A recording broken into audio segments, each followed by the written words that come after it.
In today's video, I'm going to teach you how to use Skyscanner API step by step. We're going to start right at the source, which is the Skyscanner developer website. Open your browser and go to the Skyscanner developers portal. This is where Skyscanner organizes its API documentation, product categories, and getting started resources, so it's the best place to begin if you want to understand what's available and how to work with it. Once you're on the site, head over to the Getting Started section in the API Developer Documentation. This area is especially useful because it gives you the foundation before you dive into individual endpoints. If you're brand new to the platform, spending a moment here can save you time later, since it helps you understand how the documentation is structured and what each API is designed to do. From there, move into the API reference section.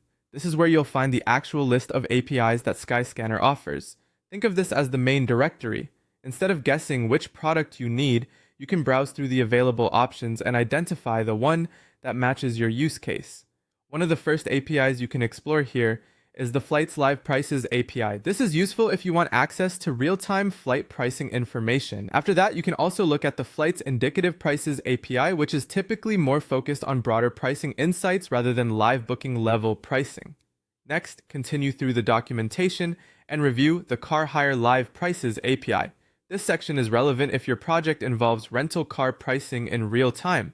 Right after that, you'll also see the Car Hire Indicative Prices API, which gives another pricing-focused option for car hire data depending on the level of detail you need. As you keep browsing, you'll come across the Car Hire Agents API. This can help you understand the providers or agents involved in car hire results. Then continue onward to sections like the Hotels Live Prices API and other available product categories.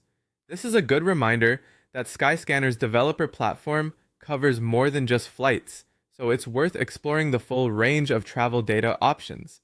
Finally, when you open any specific API section, click on the overview page for that API. This is an important habit to build because the overview usually explains what the API does, how it's intended to be used, and what kind of requests or responses you can expect. Before jumping into implementation, always read that overview carefully so you choose the right API for your project and understand its purpose clearly.